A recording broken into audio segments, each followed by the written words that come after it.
The NASCAR Xfinity Series race officially concluded from Darlington Raceway, and Brandon Jones snaps a near 100 race winless streak and picks up his first win in nearly 3 years. What's going on, guys? It's Daniel, and welcome back to another video. I just got done watching NASCAR Xfinity Series race from Darlington Raceway. The Sports Clips hit 200. We got quite a bit to talk about from this race. Let's go and talk about it. So, for the green flag drop in today's race, Daniel Dye, Garrett Smithley, William Sawalch, Austin Hill, Dean Thompson, and Gray Van Alst would all have to go to the rear for unapproved adjustments. So, at the start of the race, you had Brandon Jones lead the field from the outside with Brandon Jones on the inside, and Chris Bell got a fantastic start and was able to clear for the race lead. But they would stay up front and basically be very close to each other. Brandon Jones and Christopher Bell would basically be only a couple tenths apart, as Brandon Jones had a much better long run car than Christopher Bell had. But he would start pulling away a little bit Bell, but then Brandon Jones kept closing in, and they would stay very close for the next 10 or 15 laps and put on a really good battle.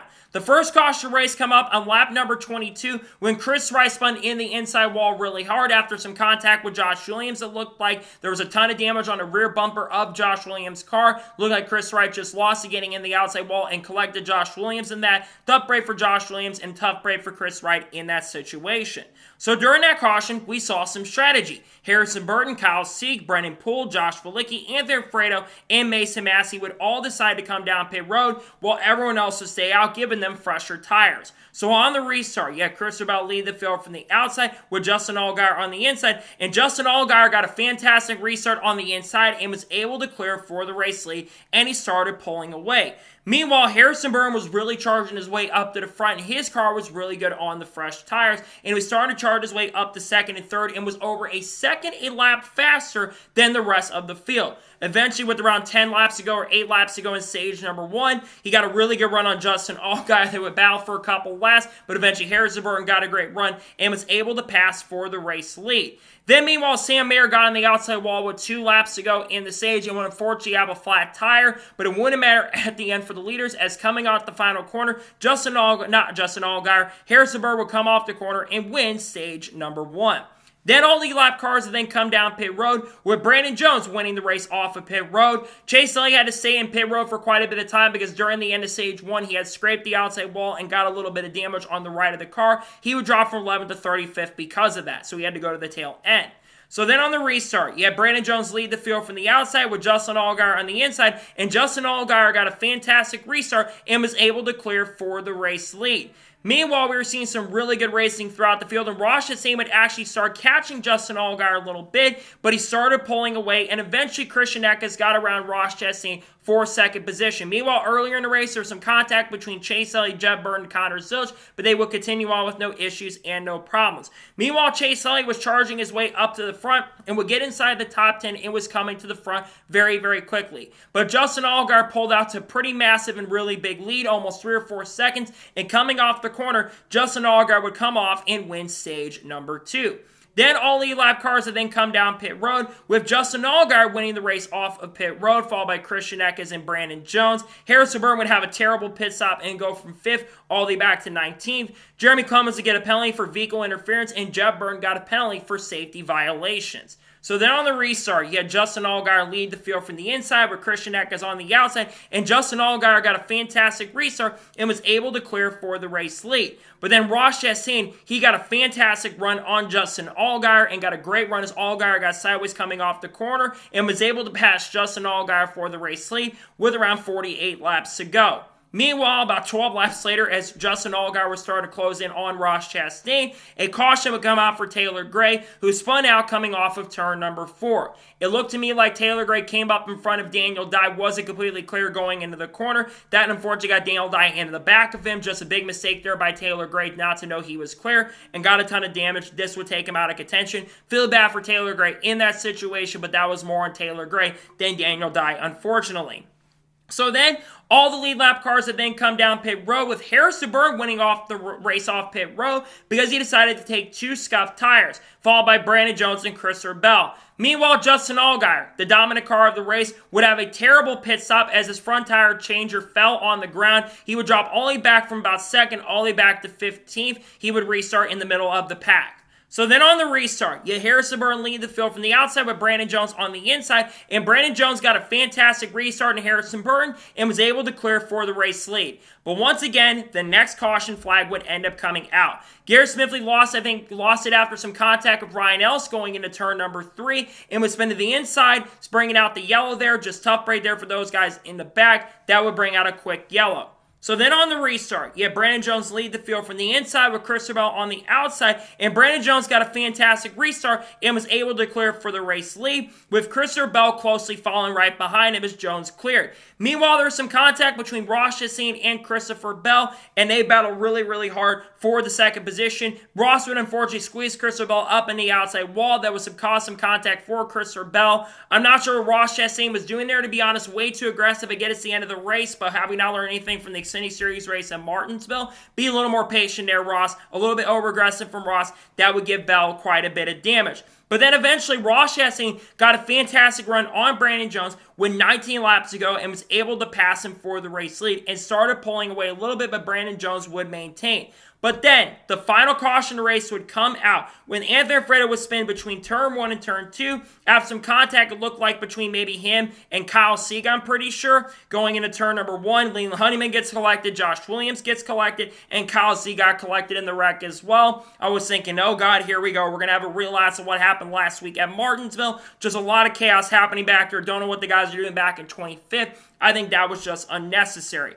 So then, all lead lap cars would then come down pit road except Brennan Poole, Jeff Burton, Josh Wilkie, and Kyle Sieg, who all decided to stay out to play the strategy game to stay out front because they were all short on tires. And coming off of pit road, Brandon Jones would win the race off pit road, followed by Chase Elliott and Justin Allgaier, as Ross Chastain had a terrible pit stop and would drop all the way back around 8th or 9th on the next restart. So then, on the final restart of the race, you have Brennan Poole lead the field from the outside with Jeb Burton on the inside, and Jeb Burton got a much better restart than Brennan Poole and was able to take the race lead, but then Brandon Jones got a fantastic run on Jeb Burton and was able to take the race lead with 11 laps to go as Chase Elliott moved up to second and Justin Allgaier moved back to third. And then we started seeing a pretty good battle between Justin Allgaier and Chase Elliott for second position, but eventually Justin Allgaier's tires started fading away, and Chase Elliott started pulling away. Meanwhile, you had Brandon Jones, who was starting to get away from it and was starting to pull away. And coming into the final few laps, Chase Elliott would try everything he could to get up there, but was losing a lot of time. Coming to the white flag, Brandon Jones had over a 1-second lead. Chase Elliott would run out of time to get there. And coming out the final corner, for the first time since Martinsville in 2022, Brandon Jones comes off the corner and picks up his first win of the 2025 season. His first win with Joe Gibbs Racing since Martinsville in 2022. Congratulations to Brandon Jones. It has been 3 years since Brandon Jones has gone to victory lane, like I've already mentioned. You think about the last couple of years with Junior Motorsports. He struggled in 2023 with the team. He showed some improvement in 2024 and had some good runs, but I think he missed the playoffs in 2024. But when he came back over to Joe Gibbs Racing this year, I had some confidence that he was going to make the playoffs. I felt like he was going to have a much better time being at Joe Gibbs Racing than being at Junior Motorsports, and I think he's proven it this year. He's had a lot of really good runs early in the season. He had some bad luck early in the year, but he's been improving and getting a lot better positions. He's been very close to picking up wins and victories. He's been really good recently. He's been close to winning. Had a shot at winning Martinsville last week. Congratulations to Brandon Jones. He earned this one. He had one of the fastest cars in the field. Ran top 5, top 3 most of the day. Gets a well-deserved win. Congratulations to Brandon Jones on picking up his first win in a very long time. A well-earned win for him. So now we're going to go ahead and take a look at the race results and to give my score and thoughts on today's race. So Brandon Jones picks up the win. Chase Elliott finished second. Had to come back from adversity early in the race, fall as far back as 35th or 36th after the issues. Had some tension between Ross Chastain and near the end of the race. Chase had a really, really good car, but not a car capable of getting the win in my opinion. But he ran top 5 and top 10 a lot of the second half and had a pretty good car overall. Comes home with second. He was my pick going into this race because I thought Chase was going to be good. And he had a good car, but not a great car, but he still gets a top 5 finish in second. Justin Allgaier finishes third. Great run for Justin Allgaier. I think he had the fastest car in this race. He's been the fastest car overall in the early portion of the season. Of course, won the second stage, got a lot of points. Just the car fell off a little bit near the end of the race. I think he led the most laps in this race overall. Still had a great run, but not enough to get it done. But still a great day for Allgaier. He finishes third. Ross Chastain finished fourth. Struggled in qualifying and gets himself a top 5 finish. Fantastic run for Ross Chastain. Yesterday he got into some beef. I thought he'd be a factor to win. He had a car capable of winning. He actually charged his way back up to the front after having that bad pit stop and comes home with a very solid top 5 finish in 4th. Great run for Ross Chastain. Carson Qual finished 5th. Really impressive throughout this race. That one car got better. He was outside the top 10 early, and they improved that car and comes home with a top 5. Carson's had a lot of bad luck, but he's had a lot of speed early in the year, and today he didn't have any bad luck come his way and gets a very respectable top 5 finish in 5th. Great run for Carson Quaffle. Connor Zilisch finishes 6th. This is the first time that Connor has ever raced at this track, and honestly, he impressed me. He was not good in the early portion of this race, but they got that car better. They got him a lot of track position, and that car got better on the long run, and he gets himself a really solid top 10. Kept himself nose clean all day. Didn't really have a lot of carnage. Didn't get involved in much today. He had a really, really good run. Good day for Connor. He finishes in 6th. Christian Eckes finished 7th, had his best run of the season, ran top 3, top 5 majority of the day, lost some track position near the end of the race because of some of those guys who stayed out at the end. He had a very good day, though, the best run Eckes has had all year. Good solid speed from the 16 team. Nick Sanchez finished 8th. He had a top 10 car, never had the speed to contend for the win like he had in practice, but he does get a solid top 10. He's been pretty impressive in that number 48 car early in the season. Good run. He finishes in 8th. Sammy Smith finished 9th.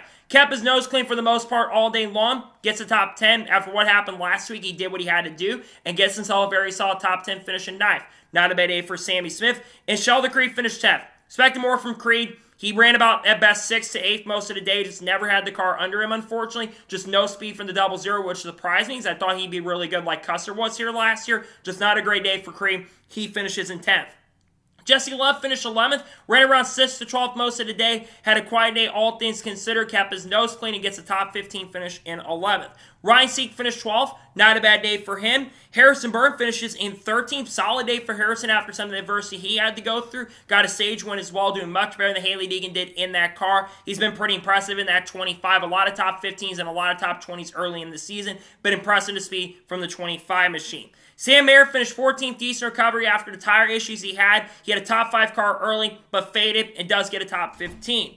Jeb Burton finishes 15th, played the strategy, but lost a ton of track position. Austin Hill finished 16th, just never had the car under him today, just struggled all day long. After having a good car in practice, hit the outside wall. They never really fixed the car, unfortunately. He finishes in 16th. Daniel Dye finishes 17th. Dean Thompson finishes 18th. Brendan Poole finishes 19th. And Parker Reslab finished 20th.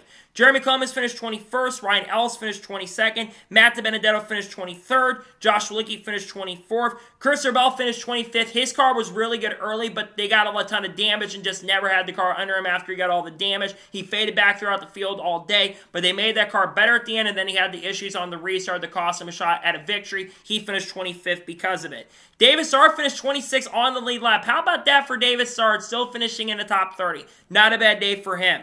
Nick Weiss finished 27th. Blaine Perkins finished 28th. Mason Massey finished 29th. Kyle Seek finishes 30th. Anthony Alfredo finished 31st. Garrett Smithley finished 32nd. Taylor Gray finished 33rd. He had a top 15 car most of the day, but just never really had the pace to keep up. Graveman also finished 34th. William Sawalsh finished 35th. Just another disastrous day for William Sawalsh. He has been really disappointing in that car, to be honest. He ran outside the top 20 all day long. They never made that car good. I'm going to be honest, they probably rushed him up this year. I think he probably would have been definitely fit for a full-time Truck Series season because he was not ready to move up to Xfinity any way, shape, or form. He was a disaster. He's just not been good all year. Again, he's a rookie, but every single rookie this year, outside of maybe Chris Wright, has been better than him this year. Just a really disappointing day for William. He's got to get it together if he wants to stay in NASCAR long term. Just a bad day overall for him. He finished in 35th. Josh Williams, after having his issues, finished 36th. Leland Honeyman finished 37th. And finishing last in 38th is Chris Wright. So now, let's talk about the overall race as a whole. I'll give my score thoughts on today's race. I think this race is definitely pretty good. Did it have its moments where it's dull? Probably, but sometimes they're going to have it in Darlington races. I think there was a lot of good racing throughout the field. You had a lot of side-by-side. Yes, it was very difficult to pass at times, but historically Darlington is a track that is very, very difficult to pass. You have to race the racetrack, and a lot of these guys had to race the racetrack. And I think that it was still a pretty good race. I thought the first two stages, well, the first stage was really, really good. You had a lot of good battles for the lead. Xfinity Darlington racing generally really, really good. Today was no exception. I thought today's race was very entertaining. A lot of good battles throughout the field, and he had a lot of interesting storylines going on with Throwback Weekend as well. I'm going to give today's NASCAR Xfinity Series overall an 8.5 out of 10. That was a very good race. Not great by any stretch of imagination, but still very, very good. Xfinity always puts on a good show at Darlington. My score is an 8.5 out of 10. So, that is going to be before the NASCAR Xfinity Series race review from Darlington Raceway. I want to thank you guys for watching. Please subscribe to the channel, notifications on, so if I win a video, it does go live on my channel. Follow me on Twitter, Facebook, and Instagram, and support me on Patreon as well. Let's go below that and comment your thoughts below on today's episode. What are your thoughts on today's NASCAR Xfinity Series race? Let me know below. Let me know your thoughts in the comments below, and congratulate Brandon Jones on winning his first race in 3 years. Let me know your thoughts in the comments below. Tomorrow on the channel, you're going to see the starting lineup video for the Goodyear 400. You're also going to see the Cup review from Darlington, and then we should maybe have an SVG video, but I'm not sure if we're going to do a Shane Van Gisbergen video at this point. Then Monday, we should have a NASCAR news video dropping on the channel, and we got to talk about some of the fallout from Martinsville again, because some drivers had some reactions about the respect in the Xfinity Series, and that meeting as well that happened. We'll talk about some of the stuff going on in regards to the trademark with the number 8. We've got content coming out, people like Haley Deegan, Shane Van Gisbergen, Cards, Kurt Busch, Kyle Busch, Bubba Walls, Chase Elliott, Alex Bowman, Kyle Larson, Junior Motorsports, other stuff like Eric Almirola, Chandler Smith, you name it. We'll be talking about all that on the channel very, very soon. So anyways, like I said, I want to thank you guys for watching today's episode, and I'll see you guys next time for more great, awesome NASCAR content and other motorsports content on the channel like this. Take care, everybody.